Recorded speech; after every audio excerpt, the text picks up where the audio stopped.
आत्माओं को शांति मिलती है। ये वो प्रयागराज है। ओके, इससे बड़ा धरती का इस जगह पे 12 वर्षों पुरानी 1200 साल जो मर जाता है नाग नागिन, उनको आज जीवन दान दिया है मैंने। नाग से शादी करने से जो नागलोक के बोलते हैं, नागलोक का वो श्राप लगा हुआ है, मुझे लगा था श्राप नागलोक का, तो वो आज श्राप कट गया। क्या कट गया। और मेरे को नागिन बना के देखने के लिए किसी में इतनी दम या ताकत नहीं है जो मुझे असली रूप में ला सके। मैं साले को तेल लगा के भेज दूंगी, पर मुझे कोई तेल नहीं लगा सकता, क्योंकि वो मंत्र सिर्फ मुझे ही पता है कि इच्छाधारी नागिन कैसे बनाया जाता है, उसको बंद कैसे किया जाता है। उसको जब तक मेरा ऑर्डर नहीं होगा, जब तक नागिन बन नहीं सकती है। मैं ऑर्डर दूंगी, मैं मंत्र काटूंगी, मंत्र काटने के बाद वो इच्छाधारी नागिन बन सकती है चौड़े में। परंतु मैंने इसके ऊपर धागा बांध के बंदेज करके जब यहाँ लेके आई, चूतिया नहीं हूँ मैं, समझ गया ना। अच्छे मिलते नागिन को कब्जा में करने के लिए, समझ में आया। पर नागिन किसी की इतनी औकात नहीं है जो मुझसे बड़ा शक्तिशाली बने और मुझे बुला सके और मुझे क्रोध करके ला सके। कभी जिंदगी वही तो देखने आई हूँ मैं कि कौन कितने पानी में और कितने पानी में है, क्योंकि तब साधना मेरा मंत्र कोई काट दे, मैं वहाँ की गुलामी कर जाऊँ। यही बात की कुतिया हूँ, क्योंकि वैसे ही ना मंत्र पढ़ के बैठी हूँ। अपना मंत्र कभी नहीं बताऊँ, और किसी में इतनी औकात नहीं जो मुझसे बड़ा ताकतवर बन सके, क्योंकि इच्छाधारी नाग नागिन को मैं कब्जा में करके अंदर बिठा के बैठी हूँ मैं, क्योंकि नाग नागिन भी मेरे नमन करके चले जाते हैं। मैंने इच्छाधारी नाग नागिन को भी अंदर अपने भेष में डाल दिया रखा है, समझ में आया। वो मेरे को नागमणि के लिए आए, वो खुद ही गुलाम बन गए, खुद ही बन गए। बोला तुम्हें हमने डसा तो तुझे कुछ नहीं हुआ, मैंने कि मुझे कुछ नहीं हुआ, पर तुम खुद अंदर गए। वे खुद मेरे अंदर कब्जा में, उनको कौन खोलेगा रे, क्योंकि मैंने वसी कहते ना गुरु गोरखनाथ ने काली माई को बस में किया, तो ऐसे समझ ले मैं भी वो एक शैतान हूँ जो इच्छाधारी नाग नागिन को अपने बस में कर सकती हूँ। मुझसे कोई नागमणि नहीं ले सकता है। कोई भी सांप का रूप कैसा भी भेष लेके राक्षस आ जाए ना, तो भी नहीं, कोई औकात नहीं है जो मेरे असली रूप देख सके। और बड़े से बड़े कार्टून खा जाए, सांप खा जाए, राक्षस खा जाए, भूत आ जाए, तो भी उसको कोई, यहाँ बहुत बहुत बड़े बड़े मंत्र वाले बैठे हैं, पर मेरे ऊपर कोई का जादू नहीं चला, क्योंकि मेरे पास वो तंत्र का बंदेज लगा हुआ है, क्योंकि माँ ने सेम लगा के बैठी। और वो मंत्र किसी के पास कोई मंत्र ही तो जांच करने की, नागिन का मंत्र खोलने वाला ऐसा कौन ताकतवर है जो मेरे सामने आके बैठेगा। और साक्षात में वो खोलने वाला हुआ तो साक्षात में नागिन का रूप लेके आके सामने आ जाए। नहीं तो वरना कोई ऐसा माइकल नहीं है जो नागिन का मंत्र काट के मुझे इच्छाधारी नागिन के रूप में ला सकता हो उसमें दम तो मेरे सामने आके धुना पे बैठे, नहीं तो उसी को नाग बना के छोड़ दूंगी। ये भी औकात रखती हूँ, क्योंकि मुझे पता है जब मैं आई हूँ तो वो भी यही बैठा है। नागलोक की मैं आ गई हूँ तो वो भी है, और उस नागमणि से मैं उसको शक्ति दूंगी। फिर हम दोनों एक इच्छाधारी नाग नागिन बन के हम अपने विदेश में पहुंच जाएंगे। हमें कोई मतलब नहीं, वो नागमणि उसके लिए, मेरे पति के लिए है। जब तक वो मेरा पति सजीव बन के नहीं आएगा, चाहे वो कैसे पूजा पाठ करके, चाहे इंसान का धारण लेके आए, चाहे भैंस कुछ भी लेके आए, वो नागमणि सिर्फ मेरे पति के लिए है। और वो ही मेरा पति ही मेरा बंदेज खोलेगा, वरना कोई नहीं खोल सकता है। और वो बंदेज खोल के मुझे इच्छाधारी नागिन बना के मुझसे नागमणि लेके अपना रोल बदल के फिर हम इस देश से चले।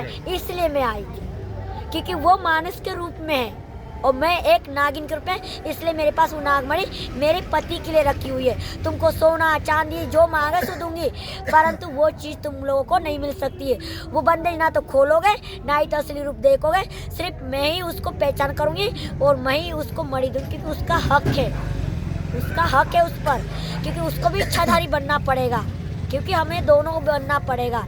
जब हमारी और सब देवी देवता सब मिल रहे हैं तो मेरा भी पति आएगा, मेरा भी भगवान आएगा, उसको इंसान से नाग बनना पड़ेगा। नागिन के साथ नाग ही रहेगा, इंसान कभी नहीं रह सकता मेरे साथ, क्योंकि मैं एक इच्छाधारी नागिन हूँ। मैं लुप्त हो जाऊँ, मैं कहीं भी चली जाऊँ, मेरा कोई ठिकाना नहीं है। ओके, क्योंकि मैं अपने पति की तलाश में रहती 24 घंटा कि मेरा पति कहाँ मिले, किस विदेश में मिले, क्योंकि मुझे पता है वो इंसान के देश में। वो सिर्फ नागमणि उसको देने के लिए, जो मेरा पति बनने लायक होगा तो वो मेरा मंत्र काट देगा, ताकतवर होगा, शक्तिशाली। उसने मेरा मंत्र काट दिया, मेरा धागा काट दिया, तो हाँ मेरे बराबरी का टक्कर लेने वाला है, तो उसको मैं नागमणि दूंगी जो मेरा वो रक्षक बन के मेरी रक्षा करेगा। ऑलरेडी पति का मतलब मेरे साथ सोएगा नहीं, वो उस मणि की रक्षा करेगा जो मेरी रक्षा करेगा, एक बहन मान के, वरना नहीं। और उसने गलती से भी इस्तेमाल करना चाहा तो मेरी नाग माता उसको मार देगी ऑलरेडी, क्योंकि वो देश की नागमणि है, हर एक को नहीं मिल सकती, हर एक को नहीं मिले, और हम हर एक को दर्शन नहीं मिलेंगे। फिर हम गुफा में जाके हम इच्छाधारी नागिन होके, तुमको सिर्फ किसके दिन आप दर्शन होंगे?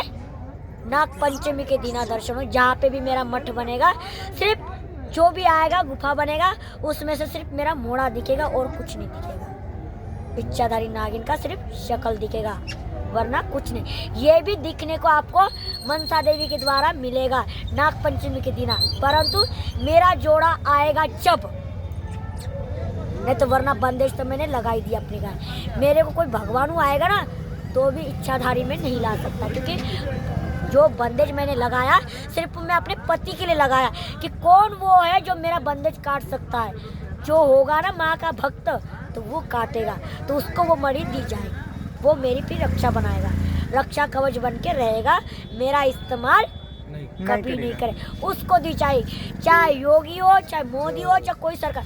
नहीं आएगा तो वो चीज़ मैं किसी के मणि नहीं दूंगी, सोना चांदी दूंगी गवर्नमेंट को, सबका पता बताऊंगी, मणि नहीं दूंगी।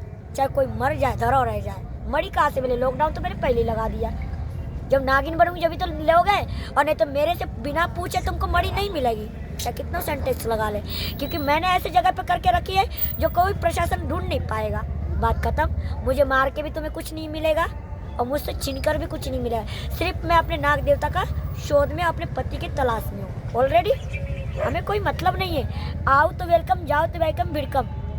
नागिन के पास कभी भीड़ नहीं रहती है, नाग माता एक सिर्फ आशीर्वाद देती है जो जिससे प्रेम हो जाता है। नाग माता इतनी बुरी नहीं होती, उसको बुरा बनाया जाता है। उसके प्रेम के आखिर पहले सुना है तूने कभी नाग माता की कहानी? नहीं सुनी भैया। प्रेम कहानी के ऊपर ही तो नागमणि के ऊपर ही तो मारा गया था।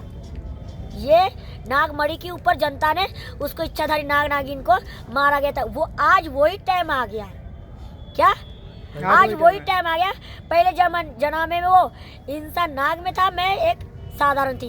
इस जन्म में मैं आई हूँ तो इच्छाधारी बन के आई हूँ, जो मैं अपने पति के लिए नागमणि लेके आई, जो उसको एक नाग का रूप देने के लिए, क्योंकि मैं तो जन्मों से ही बनी हुई हूँ।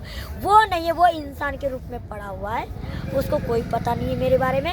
पता लग जाएगा, वो होगा, साधारण नहीं होगा, वो जानता होगा तो वो मेरा बंदेज खोल देगा। खोलने के बाद मैं उसको नागमणि सौंप दूँगी। अच्छा, हाँ, सौंपने के बाद उसको सिद्ध करना पड़ेगा, और अपने माथे पे लगाने के बाद फिर उसको पूरा स्वरूप हो जाएगा नाग। और जो धन आपने गाड़ रखा उसको कहाँ पे है? जो धन हाँ रखा है तो वो मेरे पति का है, मैं कैसे बता दूंगी? पति कौन है आपका? भोलेनाथ, नागों का नाम महादेव। तो आप उसको दान कर दो ना। अब कहीं को माँ की चूत दान कर दूं? बहन के लोड़ा कहीं को कर दूं? मेरे भगवान को कौन रखेगा रे? हाँ, दान करने का तो पहले लाई थी, मारपीट कर दिया। जो मेरा भगवान हो मैं उसको दूंगी, जो मेरी रक्षा करेगा